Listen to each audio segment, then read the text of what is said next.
Welcome to 1991 Movie Rewind, a podcast where we watch and review every movie released in 1991, from the all-time greatest classics to the critically panned and everything in between. We will rediscover forgotten fan favorites and uncover hidden gems as we explore the depths of direct-to-video. Join us in our celebration of the fun, unique, and diverse films of this highly underrated year. This week, we watched Impromptu.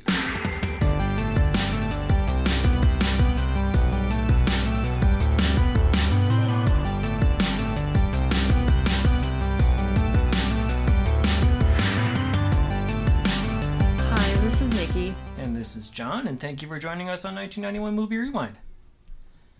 Impromptu tells the story of Georges Sand, a famous French novelist played by Judy Davis, who refuses to conform to societal norms by dressing in pants and makes a habit of leaving broken hearts in her wake. When she encounters composer Frederic Chopin, played by Hugh Grant, George faces a challenge in seduction that she must conquer. Screenplay by Sarah Kernochan, directed by James Lapine, and released on April 12, 1991. Have you seen Impromptu? No, I have not. Me either. I've seen the box, video store thing, and it's, we talked about this with All the Mornings in the World. Like, I'm not huge into period pieces like this. Yeah. So it didn't really appeal to me, especially if it didn't have the prestige of like the Oscars behind it. Then I wasn't really going to pick that over some other classic that I hadn't seen from the 40s or 50s or something like that. Yeah. So with that in mind, I honestly kind of want to start by trying to compare it a little bit to All the Mornings of the World, because it is another movie that takes place in France about a composer. This is 200 years later. Yeah, we flash forward 200 years. But it's about composers, yeah. So, and this is not fanfic, though. This is kind of their lives. Yeah, it seems to be more rooted in reality. There's more documentation of things. I mean, it's not exact, because I was trying to go back and forth and find out, okay, who is this person? I mean, I know who Chopin is and Georges Sand. I know them, but the other people that came, Franz Liszt I know too, but I was like, who's George's friend. Yeah. The other people, I was like, are these people real or are they made up? But they're all real. That lived in the 1800s France. And so some of the timeline stuff might have been different. Like, son might have met with Chopin before going to the house party at the Duchess's house, right? Mm-hmm. Like, they might have had some interactions before that. I didn't really dive too much into that, but so some of that might have been fictionalized, and they didn't go through what happened after they got together. So much in this movie, it sort of ended on the high note. Yeah. Which I know, I don't think they ended on a high note in real life. So, yeah. So yeah, you got that comparison for All the Mornings of the World. In that sense, I mean, the music in this is not the focus the way it was in All the Mornings. Yeah. Like, Chopin's music is there pretty much all throughout, but it feels a lot more like just background noise rather than anything central to the movie. Like, there's a lot of times when there's a track that's playing and George is talking to someone else and then stops her conversation and then just starts listening, and then you realize, oh, that's not just a piece of music that they're playing in the background. That's supposed to be happening in real time.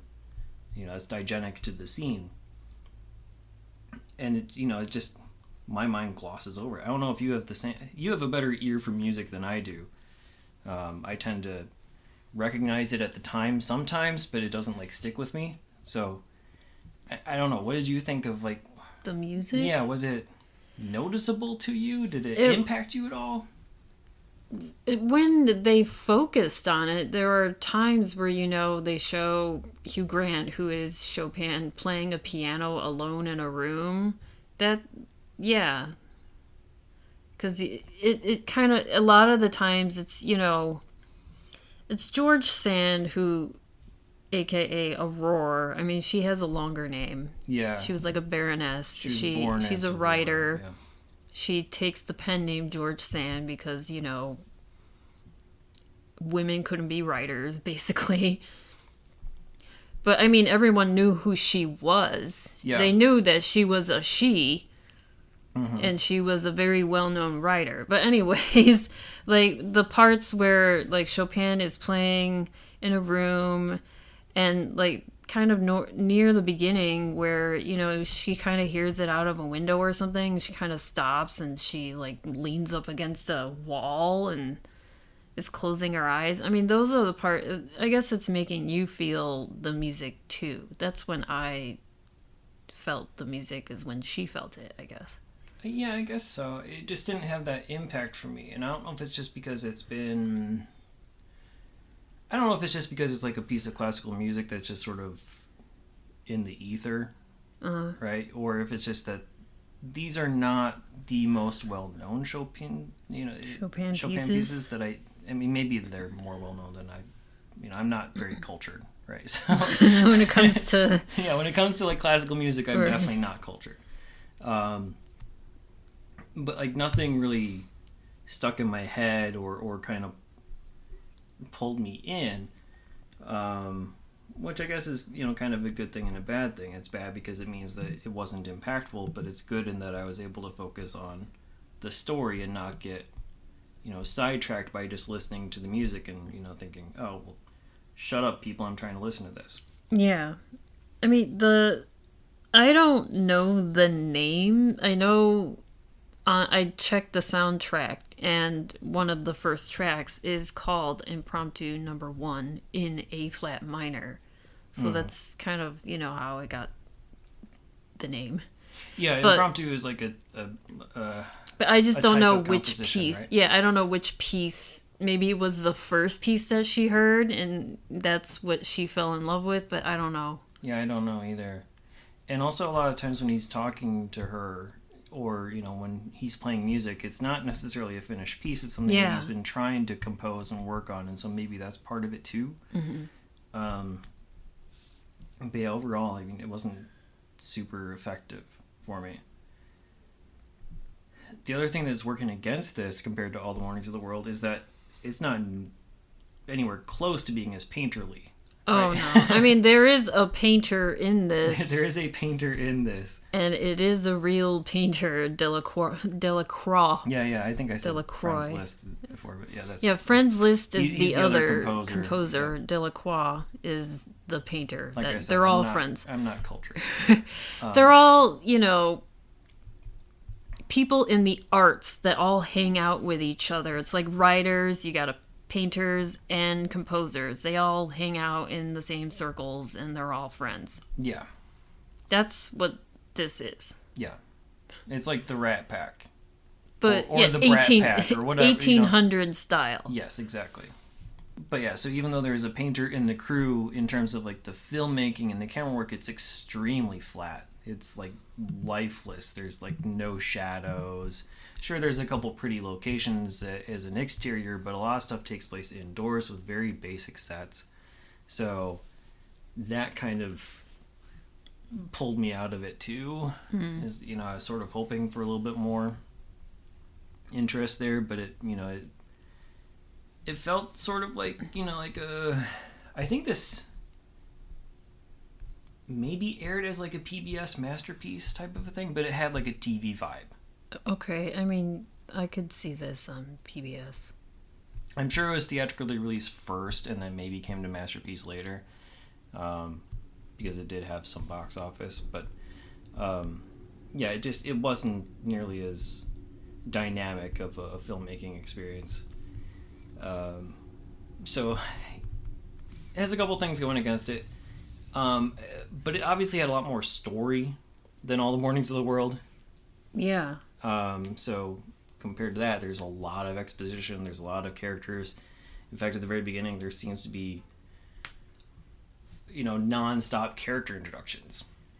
Yeah. And that was a little bit tough for me to keep track of for the immediate future, and then, everything sort of fell into place. But you get introduced to a lot of people in the start of this thing. You get the who is it? Like the Duke and the Duchess.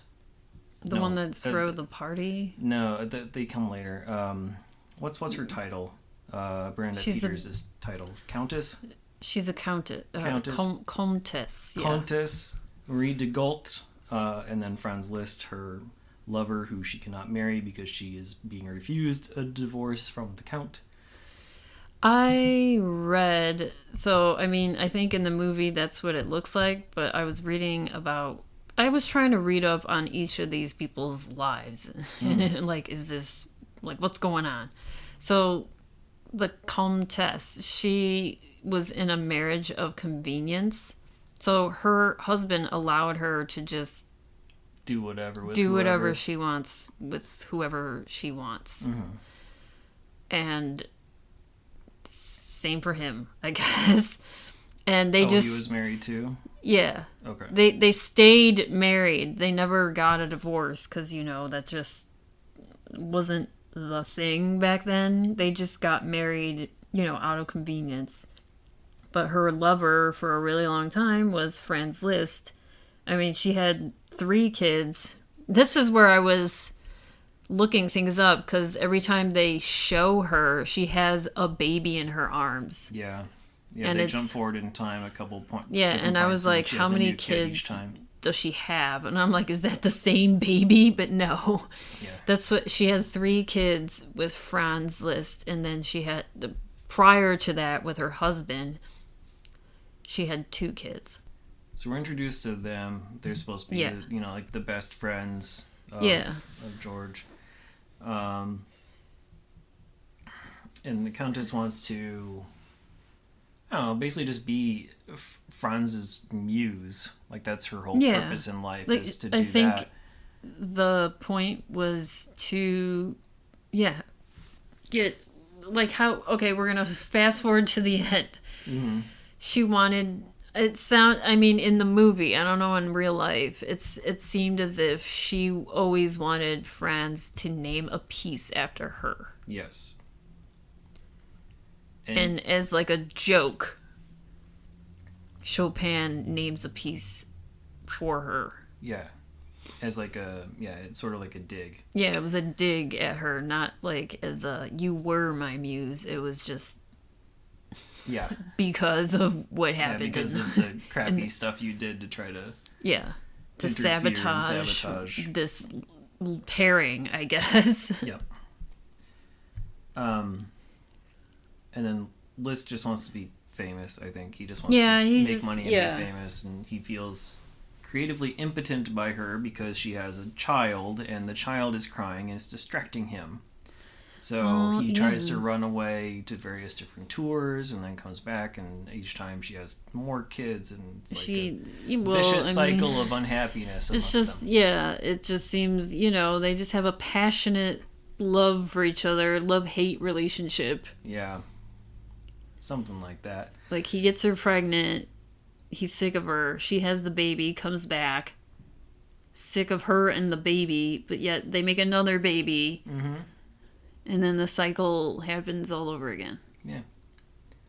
Yep. So that's their relationship. We introduced them very early on. We're introduced to Eugene Delacroix. He's the painter. Not much happens with him at the beginning, honestly. And you also get introduced to the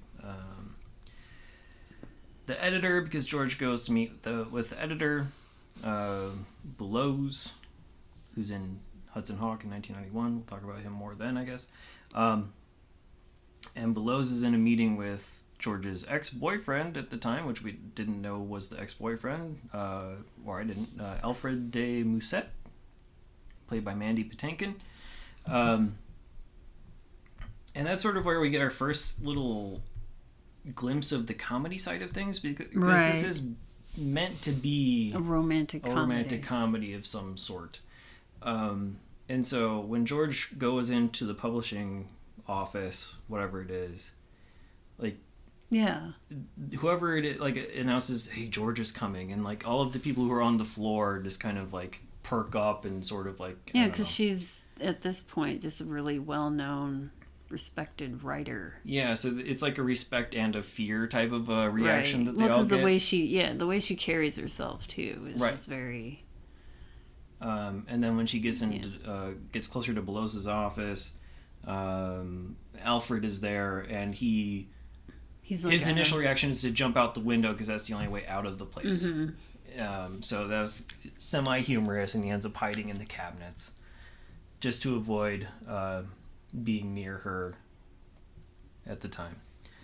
So that's the level of humor that you get, and it doesn't really get any better than that in terms of like. I mean, he was probably to me the best out of the whole movie. Oh, best character. Yeah, yes. Best character. Yes.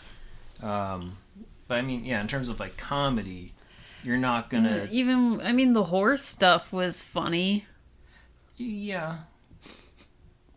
Yeah, when he tries to share an apple with the horse when he's drunk. Yeah, but then he busts into George Sand's room with the horse, and then the horse poops like on her work. Yes. Pretty much. So that's funny. Yeah. So you got the scatological humor in the highbrow movie, and that's the best part.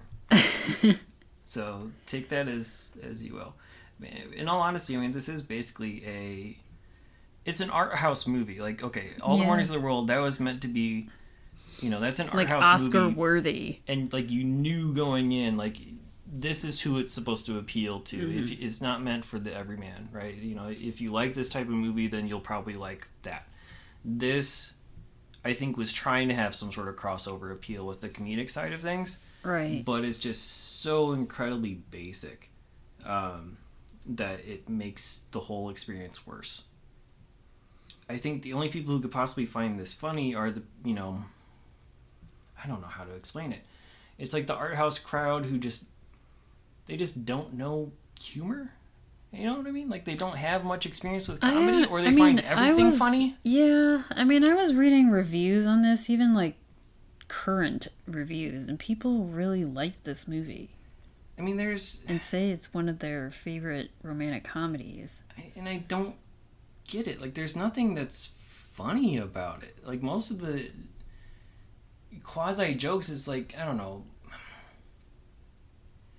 Okay, another character that gets introduced is the tutor, Malfiel. Malfiel, yeah, which is another ex-lover, recent ex-lover. Yes. And so he's like, he wants to get in to deliver breakfast to George in bed. Right. And she's locked the door because she doesn't want to have anything to do with him anymore, and she's not good at confrontations. She's ghosting him, basically. Yeah, ghosting even though he lives in the house because he's tutoring their kids. Yeah. And so he's like knocking on the door or whatever, and then he like throws the fucking food at the door. Like, that's supposed to be comedy, I think. But it's just fucking sad. You know what I mean? Like, because he's pining for her, and she's obviously not returning. That, and also it's just like toxic asshole behavior. Yeah. And like, that's not funny. And throughout the entire movie, throughout the entire movie, he's like challenging people to duels, and even at the end, like, he's angrily banging at the door, which is probably supposed to be like a callback joke, but it's just like, here's this dude who would kill. I don't know. It's just not funny to me. I don't know. The whole duel thing, I guess it was a thing. I don't know if it was really a thing at the time still. I mean, he does the I challenge you to a duel, slaps a person in the face. Yes. They do the duel, but they showed 2 duels in this movie, and they both kind of fail. Yes. Comedically, supposedly, and that's where, like, supposed to be funny. Doctor gets shot. Yeah. Oh, ho, ho, how funny that, this guy stumbled and fell because he was drunk and someone else got shot. Mm-hmm. How funny. Or how funny that, Malfiel got shot by George in the second duel. Right. Because Chopin fainted and George ran and picked up the gun and shot Malfiel in the arm. And George won't let him get treated by the doctor because the boyfriend fainted. He needs to be handled first. Like, it's not funny. Yeah. Like, I understand why they're trying to make, like, but I don't know. It's it's not even lowbrow humor. It's just uncreative humor. It's the most basic situations you can possibly think of, with no real jokes. It's just situationally funny, but it's not funny as a situation to me. Anyway. Life Stinks was funnier. Right? I don't know. Yeah. Life that's a comedy, yeah. That's like a legitimate comedy, and yes, it fails a lot of the time, but at least it tries for certain things, and when it's not trying. This tries a lot, and I can't always tell if it's actually a legitimate try at humor that failed, or if it's just a different plot progression point. It's tough to tell, because they're the same. Yeah, so, we can just get to how Chopin and George meet. Yeah, because there's a lot of missed opportunities where she just barely misses seeing him. She hears him. She falls in love with his music. Because she keeps on getting pulled away, and he just leaves as soon as he's able to. Yeah, she wants to say hi, or pretty much say, "Hey, I love you because I love your music." And they do end up actually meeting at a friend's function, at this one duchess's house for a weekend or a week, or it's not summer? even a friend though. That's the thing. So it was an invitation to all from the Duchess to all of these art folk. Yeah, so it's this to Duchess stay at her place. Yes, so this Duchess, played by Emma Thompson, Duchess Daunton. She's basically a socialite who wants to be a cool kid, and she recognizes that all these art kids are the coolest of the cool. Yeah. And she has the money and the resources to draw them into her house and force them to be friends with her. That's basically what the weekend or whatever it is. It's like a fortnight, right? They said it was a fortnight. Okay, because it seemed like they're a whole 2-week excursion. Yeah. And they mostly agree because hey, it's free food. Yeah, you don't have to pay bills and for stuff 2 like weeks. That. Yeah. So let's do this. And then they immediately try to avoid her. Right. Yeah, they go off and do their own thing. Because there is a part where one day it's raining. So usually, every day they're doing something, going out, shooting ducks or something. Yeah, having picnics and what else. Yeah, it starts to rain close to when they're supposed to leave, I think, and so they're kind of trapped there for a few days, and so that's when they put on this play about the rain that actually ends up being a scathing, kind of like a rebuke of the Duchess and her behavior. Yeah, because the Duchess is basically like a fangirl or someone who's play for my amusement. Yeah, she's I invited you guys here. Now write a play and play a song and paint for me, because these are the things that you do. Yeah, that's sort of the thing. But the whole time she has sort of this fangirl type of behavior. It's oh yay! She's very frantic and happy and whatnot. It's really a fun performance by Emma Thompson. She's probably the second best character. Yeah, next to Mandy Patinkin. So. Yeah, so that's when Chopin and her first actually meet and lay eyes on each other, which is, we're almost halfway through the movie before this happens. Yeah, this was a slow build-up. It's way too slow. Their courtship or whatever is a very slow build-up, and she pretty much is I love you immediately. Yes. I love you because I love your music is basically what it comes down to. It's and he is I just need to be around this music. Yeah. Yeah. And so there's something they try to pull, this gender reversal type of a situation on it because, okay, we already talked George Sand, she doesn't dress conventionally. She basically, I'd say the most she's like a Diane Keaton, if we look at something of a modern similarity, or a Fran Lebowitz type of a get up. She wears that pants, even though women were not supposed to wear pants. Yeah, a pants and a jacket. She has the frizzy hair, a lack of makeup. She's not made up to be, conventionally pretty.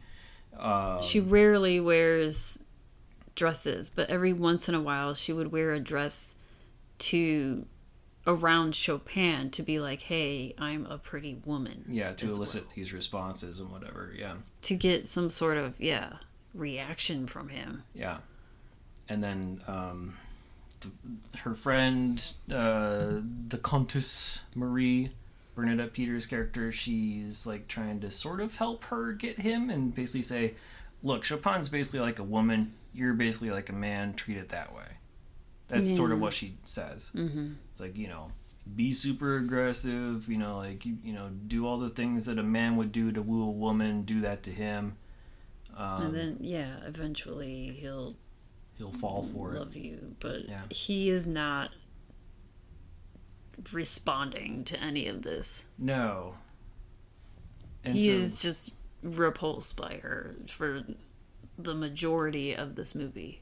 Yes, and what doesn't help are a couple different things. One is that Bernadette Peters is actually working against her. She's trying to actually get Chopin for herself as well. Yeah.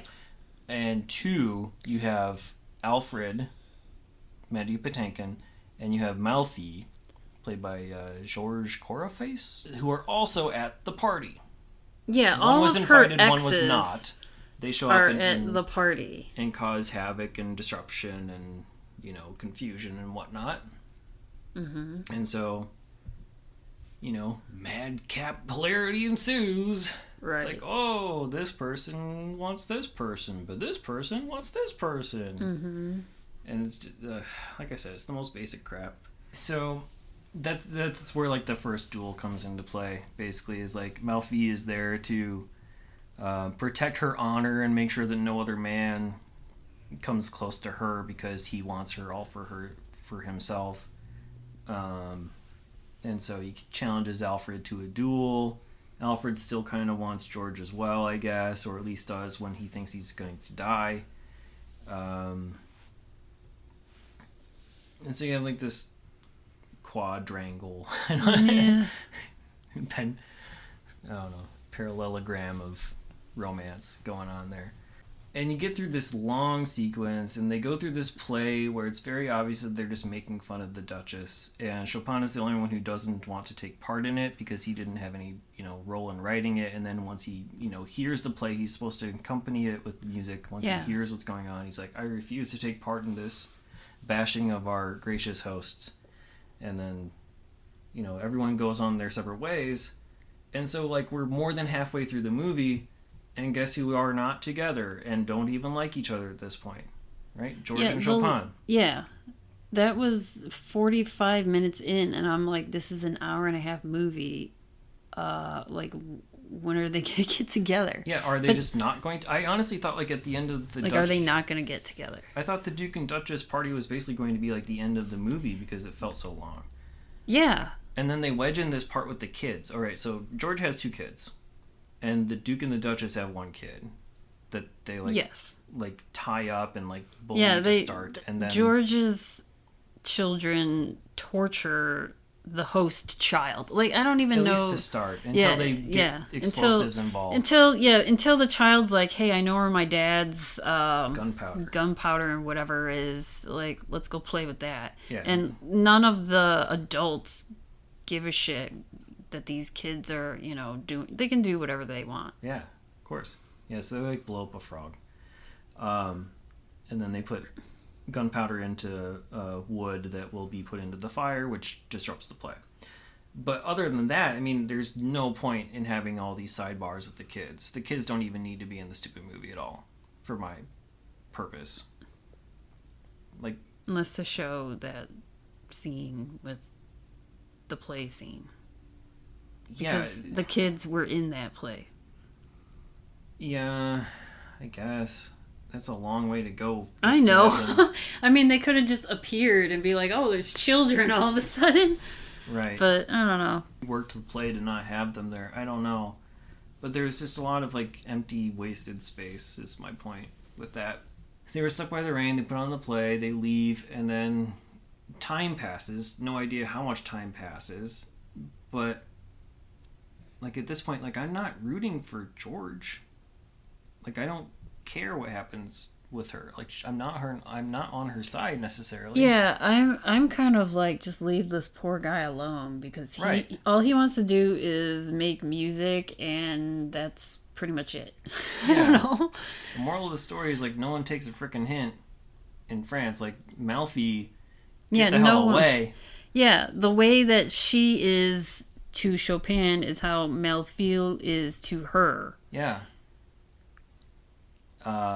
And same thing with Marie, like, leave Chopin alone as well.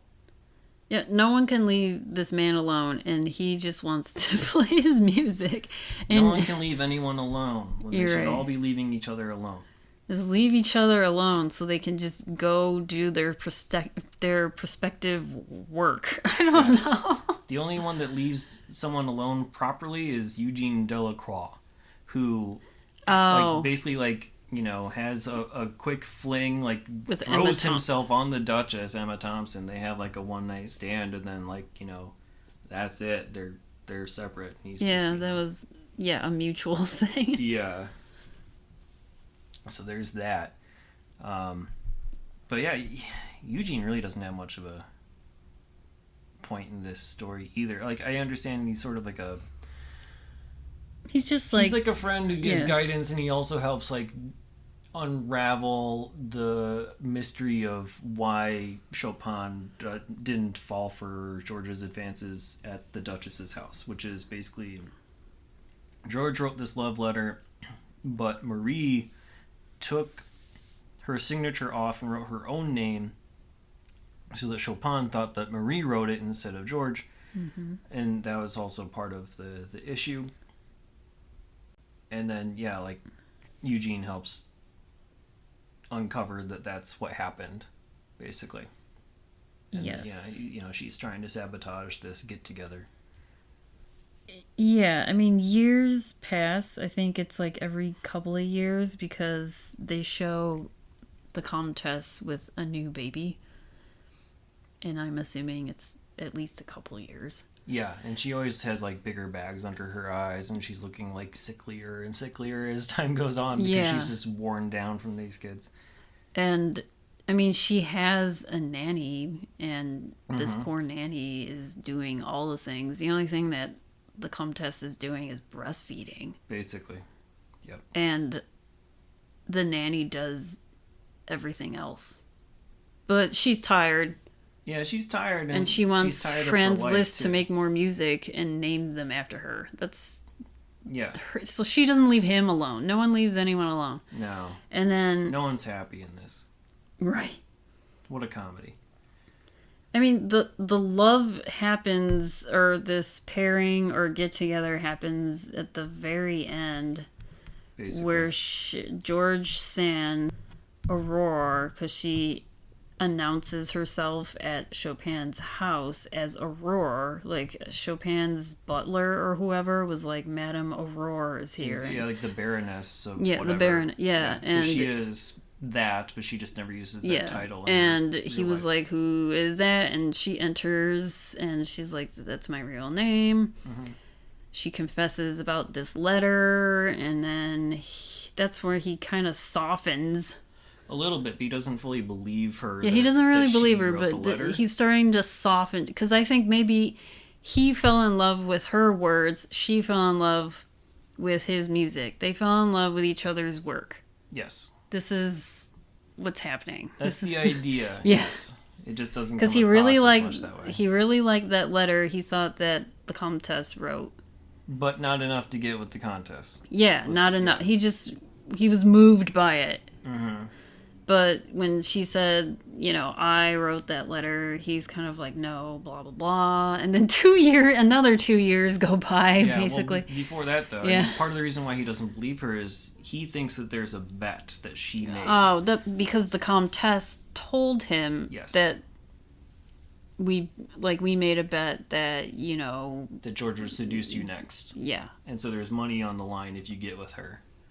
And that's not true. And it's not true. She's just making this stuff up. Yep. Yeah, they learn about the bet, or George learns about the bet, and then I don't know, 2 years go by. Yeah, it's a long it's just a long, like, courtship. It's like, what, 6 years she's still pining for him. And eventually he comes around. I don't even know what happened anymore. Like, she's... And at some point, Malfi is there and challenges him to a duel and everything, too. It's just...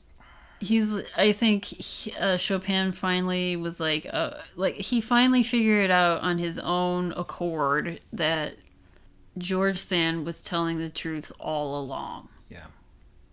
And they meet up again. They, like, have this very, you know, this tension between each other. They finally kiss. And then they're all of a sudden together. Yeah. Just not all the way because Chopin's health or whatever. He's like, I'm afraid to get close to anybody because I may die because my health is Chopin, poor. Before all of this, I was looking this up as well, but I don't know how old he was. I mean, he died rather young. Yeah, what was it that he had? It was like basically like asthma and tuberculosis. Yeah, it was basically like a tuberculosis, something with his lungs, and he was previously engaged, but the father or family of the woman he was engaged to would not allow it because he was going to die soon. Oh, he's too much of a health risk. Yeah, and it wasn't worth wasting the so prime he of could her never life. really marry. And he tells George this, and she's like, let's live your life out to the best that it could be. Yeah, it's like, I don't have to be with you physically, I just want to be with you artistically, basically, is the gist of it. Yeah, he died... we should just be together, we don't have to know be together. How old, I think. He was, like, in his 20s at this point, because he died... Because this is in the 1830s, I believe. Just from looking at timelines of people's births and deaths and whatever. He died in 1849 and he was 39. Okay. So he did die young. Yeah. And they were not together when he died either. No. But they don't end on that. So they take like...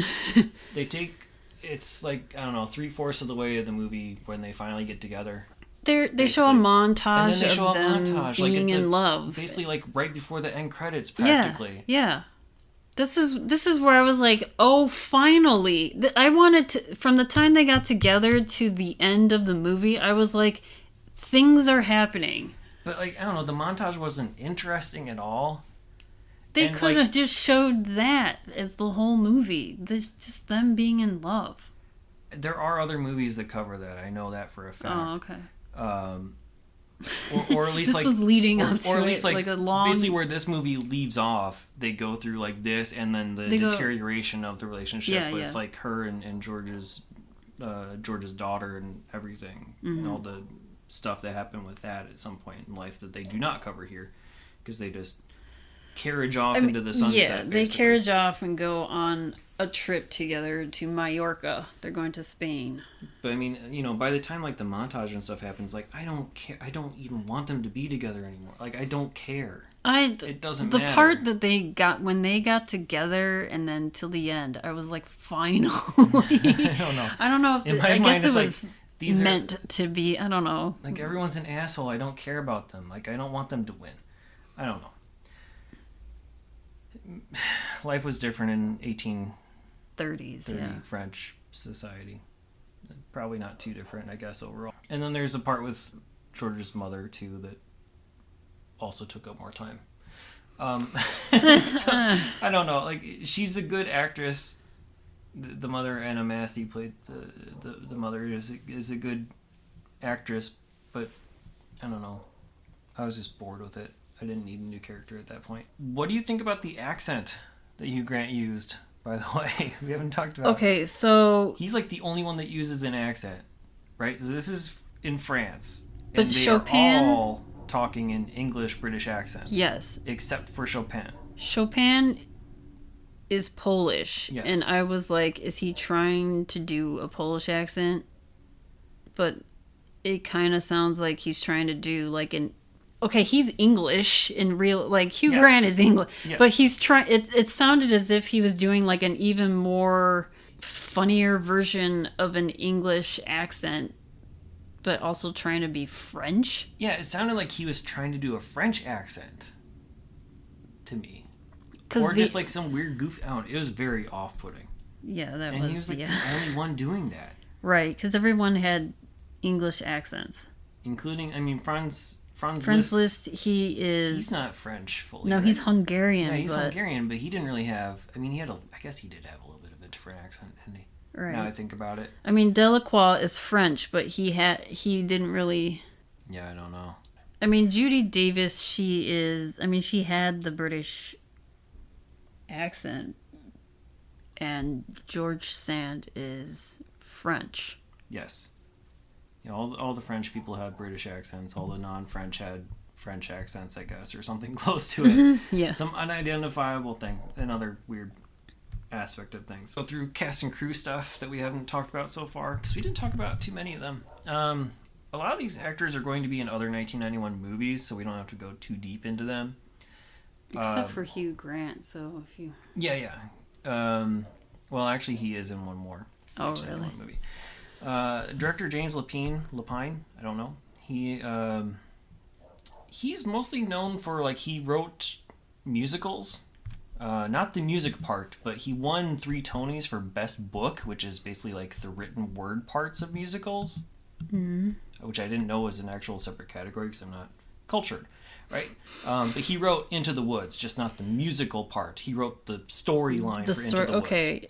I love Into the Woods, and I can see, Bernadette Peters was in that. Yeah, you're going to see a lot of, crossover between, Broadway and also Sondheim, because James Lapine, collaborated with Sondheim a lot. So he won the Tonys for Into the Woods, a play called Passion, which had vitamin C in the video release version of that. Oh, wow. And falsettos. He's also been nominated 7 other times for Tonys. The only other theatrical movie directing work I find worth mentioning is Life with Mikey, which is another Michael J. Fox movie that didn't really go anywhere. But this was his first feature. And he's also married to the writer Sarah Kernochan. Sarah has 2 Oscar wins. One is for Best Documentary Feature in 1972, a movie called Marjo, which is one that I've wanted to watch. I think I have a copy of it somewhere. And then she also won in 2002 for a documentary short called Thoth. I'm not sure if I'm pronouncing that right. Thoth. So I'm assuming it's Thoth. About a street performing clown in New York, I think. But she also has a Razzie. She had, a nomination, because she wrote the screenplay for 9.5 Weeks, and that earned her a Razzie nomination. What? Yeah. She's a novelist and musician, on top of also doing screen work and documentary work. She did the stories for Summersby and What Lies Beneath. So, yeah. Very diverse career. Judy Davis... Our lead, she has 2 Oscar nominations, one for A Passage to India and the other one's for Husbands and Wives, which came a year later. She has 3 Emmy wins, 9 nominations. She has a BAFTA win for My Brilliant Career, which was back in 1979. 2 Golden Globe wins. One was for One Against the Wind, which is a 1991 TV movie, which we do have on our list, and also Life with Judy Garland, where she played Judy Garland. And we'll see her again next week when we cover Barton Fink. And she's in 4 more 1991 movies I have not mentioned beyond that. So it's Barton Fink, this one, Naked Lunch, One Against the Wind, and then 3 others. She's in a ton of 1991 stuff. Mm-hmm. Hugh Grant, Emmy nominated for A Very English Scandal. He's in the 1991 movie Our Sons. He was in before this Lair of the White Worm. Obviously, he was in other stuff like 4 Weddings and a Funeral, which is his big breakout role. He won the BAFTA and the Golden Globe for that. He was also nominated at the MTV Movie Awards for Breakthrough Performance for that. But you probably know him from American Dreams. Not Music and Lyrics or whatever. 2 weeks notice. 9 Months. Right. Mickey Blue Eyes. Yeah, he's had a career. Yeah. Mandy Patinkin, we all know him. We'll talk about him more later. He's in the 1991 movie The Doctor, and also in a movie called True Colors. Right now, you just need to know that he was the voice of Papa Smurf in the Lost Village movie. Bernadette Peters, I don't think is in any other 1991 movies. She's in Into the Woods, right? Yeah. Mozart in the Jungle, she was on that for TV stuff. She was in The Jerk, obviously, a silent movie. She has a lot of like hand in comedy stuff, so she was an Emmy-nominated actress for Ally McBeal, and also The Muppet Show. Her guest appearance on that back in the day. Pennies for Heaven earned her a Golden Globe.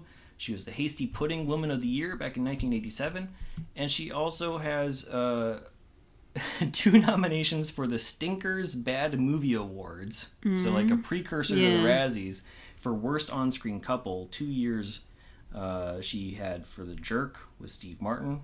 Evidently they didn't like her pairing. And then also the movie Heartbeeps with Andy Kaufman. She was nominated for Worst On-Screen Couple with him. I mean, Emma Thompson's in Dead Again as well. But yeah, you all know Emma Thompson. I will say that Emma Thompson, was nominated for a Independent Spirit Award for this movie. Best Supporting Female. But she lost to Diane Ladd for Rambling Rose. And the other award to mention for this one is, again, Independent Spirit Awards. Judy Davis won the Best Female Lead. Which, okay, I guess. All right. I don't know. Yeah, I don't know. Didn't captivate me. But hey. And that's all that's worth mentioning. On to true crime and pop culture. Yep. I just have another... The past few weeks is just like, let's find out what horrible things men do. Back to Hugh Grant. Yeah. Talking about Hugh Grant. A very English scandal. Yeah. So, I mean, it's the obvious thing that I was going to look up, but I also found other things that he was involved with. But I'm going to do all the things chronological order. Yes. So starting with what everyone knows, I suppose, on June 27th, 1995, Grant was arrested in L.A. in a police vice operation near Sunset Boulevard for receiving oral sex in a public place from Hollywood sex worker Divine Brown. Her real name is Estella Marie Thompson, and he paid her $60 for that. Okay. The reason why they stopped him or them was because Hugh Grant was constantly pressing his foot off and on the emergency brake. Okay. So the lights were repeatedly Like flashing. And so the cop was like, hey, what's going on over there? Yeah, someone in trouble. Yeah. Maybe. So yeah, that's his fault. I don't know. He pleaded no contest and was fined $1,180. Placed on... So like 1,240 total so far. Mm-hmm. Yep, okay. Yes. He placed on 2 years probation and was ordered to complete an AIDS education program. The arrest occurred 2 weeks before the release of his first major studio film, which was 9 months, which he was scheduled to promote on several American television shows, including The Tonight Show with Jay Leno. He was booked that same week, and I remember that episode. Did that actually still happen, or was it after everything? I think it was went after down, everything went down. Yeah, everything went down. Yeah, that was sort of like a turning point in his career and like his redemption story, basically. Yeah, everything. So I don't know what happened to the time slot he was supposed to be on. Like, I couldn't find anything about it. But yeah, he eventually went on The Tonight Show with Jay Leno, and this is where Jay Leno asked him, "What the hell were you thinking?" Yeah. And all Grant answered with was, "I think you know in life what's a good thing to do and what's a bad thing, and I did a bad thing, and there you have it." So a year later, in 1996, Grant won a damages, like a substantial damages suit from, this is all UK stuff that I was looking up, from a News UK Limited with his lawyers from being called a, quote, highly defamatory article that was published in January of 95. So before he even got arrested in June of 95, this was going on. The company's newspaper Today magazine, this UK publication, which ceased publication the following November, falsely claimed Grant as being verbally abusive to a young extra with a foul-mouthed tongue lashing on the set of The Englishman Who Went Up a Hill but Came Down a Mountain. Okay. But that was dropped. In April of 2007, he was arrested on allegations of assault made by a paparazzo. Grant made no official statement and did not comment. The charges were dropped again by the company this paparazzo worked for, the Crown Prosecution Service, on the grounds of insufficient evidence. That same month, April 27th, 2007, he accepted undisclosed damages from Associated Newspapers over claims made about his relationships with his former girlfriends in 3 separate tabloid articles that were published by the Daily Mail and the Mail on Sunday in February of 2007. His lawyer stated that all of the articles' allegations and factual assertions are all false. Grant said in a written statement that he took the action because I was tired of the Daily Mail and Mail on Sunday papers publishing almost entirely fictional articles about my private life for their own financial gain. Mm-hmm. In April of 2011, Grant published an article in a magazine. This is all British magazines, right, like tabloids and stuff. This British magazine called The New Statesman, and he titled this article "The Bugger Bugged," about a conversation that he had with a former journalist and paparazzo by the name of Paul McMullen. Paul McMullen was a journalist for this publication called News of the World. It kind of sounds like The Inquirer. Yeah, it's basically that News of the World is now out of... Actually, like, News of the World became out of publication not too long after this. I don't know if it's because of this, but as of July 2011, News of the World is out of publication. I think it might have been. Because of this article? I sort of remember some of this stuff. Go ahead and continue on, and I might jog some memories. I mean, okay, in unguarded comments, which were secretly taped by Grant, McMullen alleged that editors at the Daily Mail and News of the World had ordered journalists to engage in illegal phone tapping and had done so with the full knowledge of senior British politicians. Yeah. Yeah, that became like a big thing, I remember. And yeah, I don't know how many different organizations or publications went down because of that, but yeah, that was sort of like the second wave of backlash. I think, that first little part that you talked about with Hugh Grant and like the assault. Mm-hmm. I remember seeing and hearing a lot more stuff about how aggressive paparazzi were in the 90s. Well, like yeah, because this is around even the time, that's when like Princess Diana and Dodi, they died because they were so aggressive. Yeah. In the UK. Yes, completely, breaking laws in order to get whatever pictures and yes. Yeah, just doing anything to get. And then that seemed to sort of slow down, probably because of Princess Diana and any reforms that might have happened to the process. But then other stuff like the wiretapping or, just complete fabrications of stories started to happen instead. And now, that's where Hugh Grant is sort of stepping in to voice his concerns there too. So it all makes sense in my opinion, like all the stuff and all the actions that he took in terms of like protecting his personal life. I mean, who knows what is real and what isn't, right? But, you know, if there's enough doubt, then it makes sense to take action. And then we have some new music, sort of. Top song of the U.S. was London Beats' I've Been Thinking About You. Okay. The top song in the U.K. was the Chesney Hawkes song. So that was going strong, the one and only. That had some legs. Yeah. I think in the U.K., well, because he's a U.K. artist. I think when Doc Hollywood released, that was after it. Because I remember, like, it hit number one for another movie that we covered on the podcast. And then I was looking at the release dates, and Doc Hollywood came out after that movie. So, yeah. So they used this famous song. Yeah, they used like a current famous song for that movie. And the top 5 or the top number 1 R&B song was Johnny Gill, Wrap My Body Tight. All right. I don't fully remember it until I hear it again.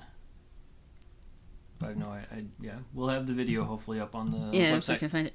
And then TV-wise, we found an SNL episode. We watched it on Peacock. So the next day, on April 13th, 1991, was the 303rd episode of SNL, hosted by Catherine O'Hara, and the musical guest was R.E.M. And apparently Carole King was sitting in with the SNL band. Oh, really? We didn't see that. No. Yeah, maybe she was shown, like, you know how when they do, like, the live show, they do, when... Like those interludes in between. Yeah, and, like, the buffers from coming in and out of commercial, they'll show the band. Like, they don't show that on the streaming services. Yeah. So maybe she was shown in that, because they don't show the music performances at all. We didn't see not either even of the band, R.E.M. really, yeah. Yeah, just the opening song, of course. Yeah, Catherine O'Hara did not have any 1991 movies, so we will not see her again in this podcast. This was just after the whole Home Alone thing, yeah. She was in between Home Alones. But obviously, you know, just comedic powerhouse, too, with SCTV and whatnot. Yeah. I mean, the sketches that they showed, some of them were, you know, like an It's Pat. They didn't show a lot of sketches with Catherine O'Hara in them. She was in maybe 2 or 3. She was in a couple. I mean, she did an opening number, which was funny. Right. Like it was kind of like an fake improv thing, which had Bob Odenkirk in the audience, pretending to be a normal guy, right? Saying, "Do you know me?" And he's like, "Nope." Yeah. Like, do you work for SNL? No. Yeah. No, are you an actor? No. Yeah. Because he was a writer at the time. And then, it was like meant to be like an improv performance on the book Presumed Innocent, which I don't know if it was a movie at that point yet or not, but I don't. But yeah, it was like a funny little faux improv musical number that they did. But yeah, like half the sketches are cut out of these Peacock renditions. Like they're missing an episode. Sprockets was supposed to be in there, but we didn't see that. Yeah. There's a couple other sketches. One with like a Randy Quaid cameo that was not in there. Apparently, like they did another sketch called The Dancer, and the boxer Evander Holyfield was in it. Okay. And then there's another sketch called In Conclusion Theater, where Randy Quaid was in that. So there was a lot of, appearances. There's a few things that were missing. And then also, like, the performances by R.E.M., which we didn't see. They played Losing My Religion and Shiny Happy People, and then Katie Pearson from the B-52s performed with them on Shiny Happy People. Yeah, and that made me really confused about R.E.M.? The difference between R.E.M. and the B-52s. Yeah. I thought they were the same band for a long time because I saw that live Me too, because, I didn't realize that there could be, like, guest performances in songs from they did from other multiple bands. songs together for that album, and that's when I was like, watching like that video, the Shiny Happy People video as a 10-year-old, you're like, oh, this is cool. I like these people. Yeah. And then you see them in other songs, but then when you see the B-52s, you're like, oh, it's R.E.M., but no, it's not R.E.M. because the guy is. Yeah, I mean, like his. Yeah, Michael Stipe and Fred. I don't know Fred's last name from B-52s. I can't think of it right now. So, but like, you know, in Shiny Happy People versus like Love Shack, they're both like French bouncing around, and they have like a very similar body type and look. Yeah. So like it, you know, like that's not the guy. Yeah, it's not the guy, but is it the guy? Like it's very tough to say, but it's the same girl, so it must be the same band because. This is what goes on in 11-year-olds. Yeah. And I don't know when I differentiated the two. It was way too late for me. It was like a long time after. I was like, oh, the B-52s was a whole other band? Right. Oh, and Shiny Happy People is a REM song. Okay. Yeah. Got it. And Rome is not an REM song? Okay. Got it. They were just, So, but anyway, okay episode overall. The weird, like the last sketch they did with like the funeral where she comes it was in like with a the wedding dress, funeral. Was like a weird like performance art piece. That was not like a sketch to me. That did not. Yeah, it was play well. The way how awkward. It went. Even everyone that was in the audience was like, "What the hell's going on?" Yeah. And I mean, maybe they were meant to look like that. Yeah.